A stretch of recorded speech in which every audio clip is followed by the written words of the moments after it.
Hi there, we're back again and we are making Osso Buco my mother Serena's way with just a few simple ingredients. So I'll put the camera all the way down so you can see it. Okay, so we've got the Osso Buco. Have a look at this beautiful texture, how nice it is, beautiful veins. And Osso Buco, it takes a couple of hours to cook, and when it does cook, it's absolutely magnificent. I've made the mirepoix with the leeks, celery, and carrots, and in Italian it's soffritto. I put leeks, I like leeks a lot better. There's a few bay leaves here.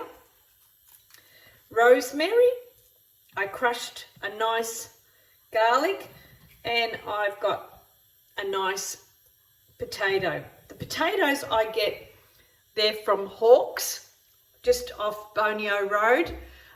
They're in Bonio, and they sell them in bags and they grow them there.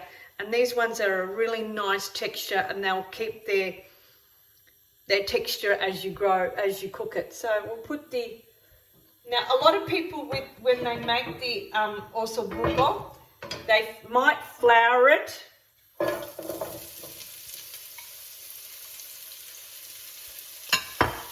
So I'll add the mirepoix, the soffritto, and the garlic.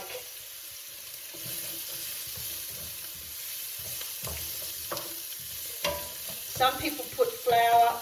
It doesn't really make any difference.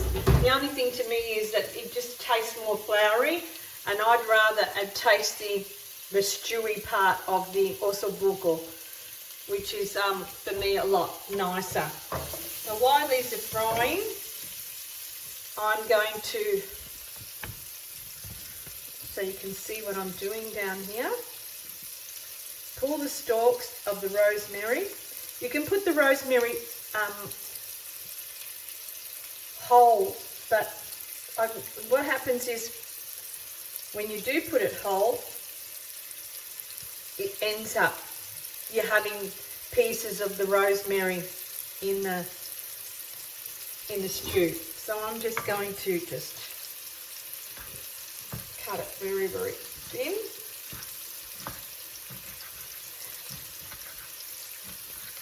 And I love rosemary with the Osso Buco.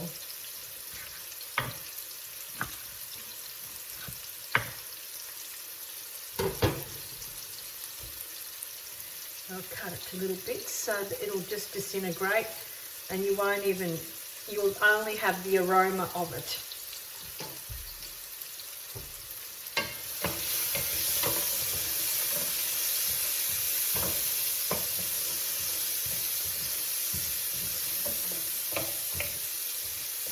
My nonna used to make this as well. While that's going, I just want to share a little bit about my nonna. Everyone, like their family, everyone's got family, and I'm sure you've got grandmother and you've got a mother who cooked, or if they didn't cook, you had an auntie who cooked. And you know, it was just their meals, what they prepared for you. It's the base of introduction to the food. So for me, my whole entire childhood was based on food, introduction to flavours and what was cooked for me. My nonna cooked a lot. She lived with us up until she passed away, and I was 18 when she passed away, and mum. So if nonna didn't cook, it was mum who cooked. As I said many times of the other videos, we hardly ever had takeout, and if we did, it was when we went out for dinner or somewhere, you know. But mum would cook pizzas. She'd fry bread with soak it in milk, you know, make the French toast out of it, and then dip it in the egg and fry it. That was something. Or we had salami and cheese and olives if we felt like having something little and didn't eat a lot, you know. It's just all what you've been brought up with, you know. And the introduction to the flavour becomes your benchmark on cooking. If you haven't had that exposure, it doesn't matter. because you can create that yourself. You can experiment by watching other people, what they cook and how they cook and what they put in the ingredients, you know, and they share a little part of themselves with you. And as you learn from them, you take that part that you want to learn from it and implement that into your daily cooking. So as this is going, I want it to cook a little bit more. So it goes to a little bit, the leeks and the celery, which they're just about there now. And I'm just going to add the Osso Buco in there. I'll add some of the rosemary as well. So that gets infused into the meat. Have a look at this gorgeous meat. Sitting really nicely in this pan. I'll bring it a little bit more closer so you can see.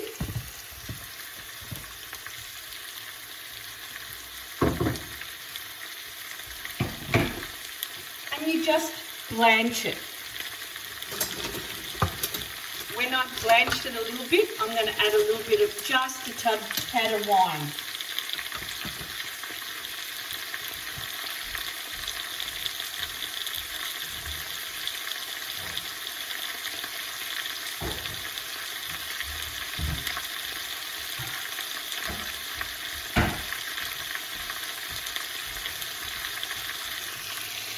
I got a little bit of this homemade wine that a friend of mine brings to me, and it's absolutely, I call it a creeper, because you can have a glass of this wine and you think, oh, this is good. And it creeps up on you, and boy, does it hit you. So I'm just going to add just a tad after I've turned it around.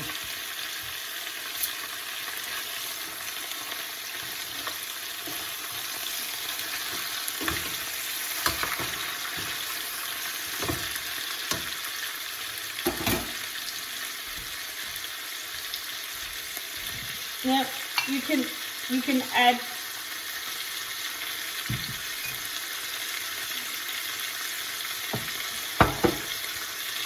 you don't want a strong wine, because a strong wine will overpower the flavour.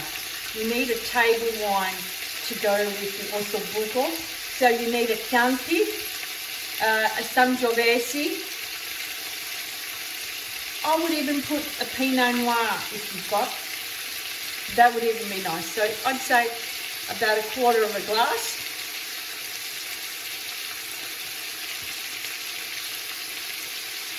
It's delicious. It's sweet. You can taste the grapes, the texture of it. It's smooth. It's sweet. This is close to a Sangiovese and a Chianti together. So there we go.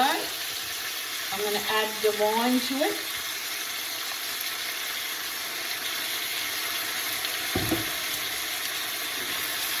See how it's just sparked up a bit, which is great.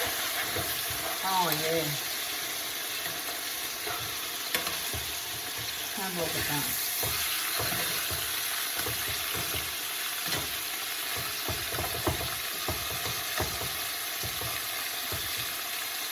And then cook it up a little bit more, just to get that flavour into the meat.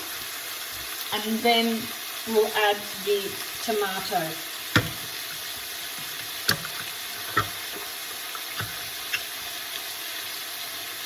I have my favourite, the Mutti pulpa.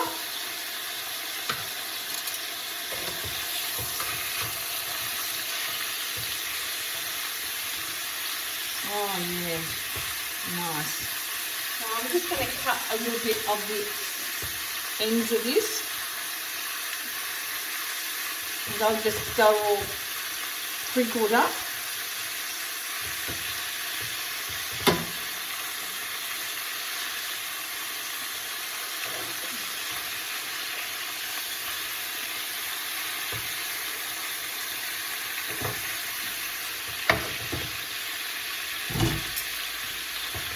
the mussel. What's happening? Oh yeah, lovely. So the more you let it stew in with those flavours before you add the tomato, the more flavoursome the osso buco will become. So you can actually make this, if you don't want to add the tomato and you want to make it more of a stew, you could add the gravy flavour through it, which will be absolutely, I've done that a few times and it's absolutely delicious. I've actually just put heaps of stock in it sometimes and just let it go in its own gravy, which is absolutely wonderful to enjoy. Yeah.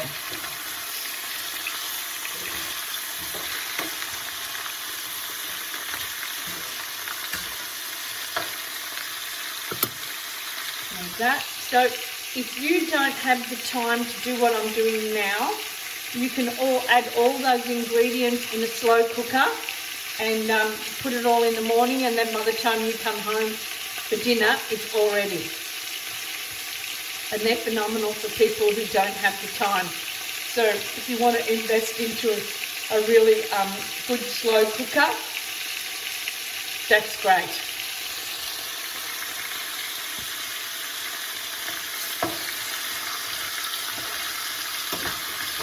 Alright, so the wine has evaporated into the texture of the mussel, and now I'm just going to add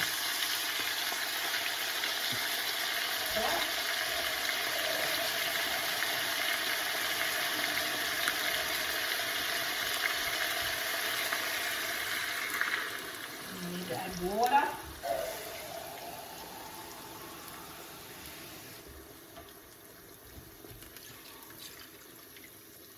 You fill it up with water.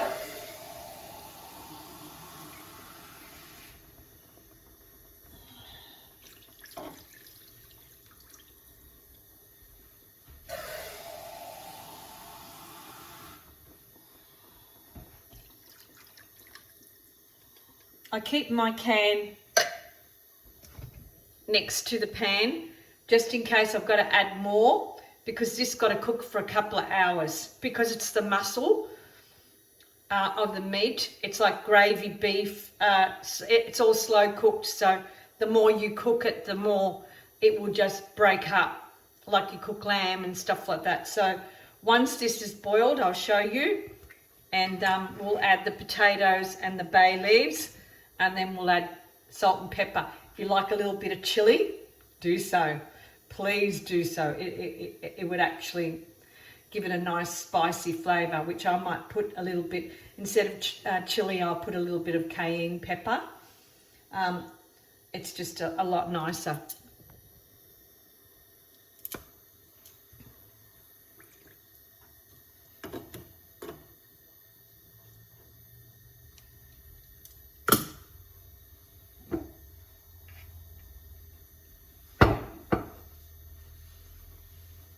See the rosemary? I'll see if you can see the rosemary very, very close.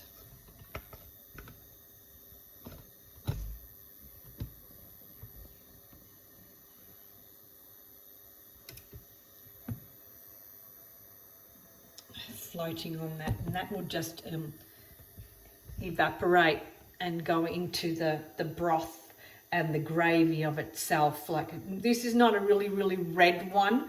It will become more the meat and the wine, and it'll be absolutely delicious when it's finished.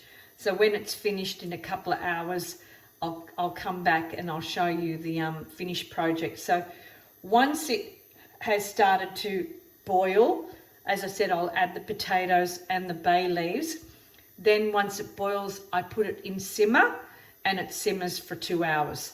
Every half an hour or so, I will go back to it, just stir it and let it cook. And if it needs a little bit more water, I will add a little bit more water to it.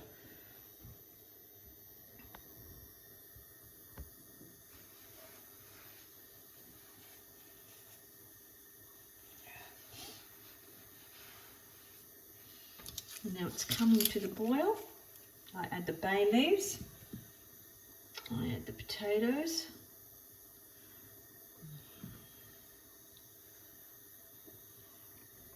I'm not putting a lot of potatoes in it because I'm going to cook it with side of silver beet for me.